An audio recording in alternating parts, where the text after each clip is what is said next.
ഈശ്വര ചൈതന്യം മനസ്സിൽ നിറച്ചുകൊണ്ട് നമ്മളങ്ങനെ ഇന്നത്തെ ഈ ഒരു സ്വപ്ന സിൽക്സിൻ്റെ നവീകരിച്ച ഷോറൂം ഉദ്ഘാടനത്തിലേക്ക് കടക്കുകയാണ്. 18 വർഷങ്ങൾക്ക് മുമ്പ് എൻ്റെ പപ്പ ടി സദാനന്ദൻ ഈ സ്വപ്ന സിൽക്സ് എന്ന സ്ഥാപനം തുടങ്ങി. ഇന്ന് അതിൻ്റെ റിനോവേഷൻ കഴിഞ്ഞ് ഉദ്ഘാടനം ചെയ്യുന്ന ആ ഒരു നിമിഷമാണ്.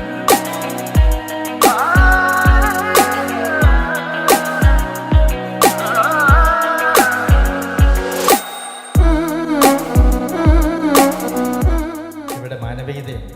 നല്ല വൃത്തിയേർന്നിരിക്കുന്ന ഈ ചടങ്ങിൽ നമ്മുടെ ഓരോരുത്തരെയും കൈ ചേർത്ത് പിടിച്ചുകൊണ്ട് ഈ സ്ഥാപനത്തിൻ്റെ ഉദ്ഘാടനം നിർവഹിച്ചതായി ഞാൻ അറിയിക്കുന്നു.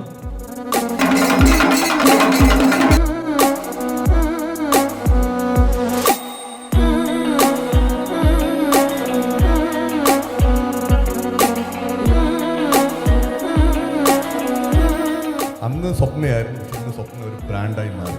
തീർച്ചയായിട്ടും അത് വലിയ എഫർട്ട് തന്നെയാണ്.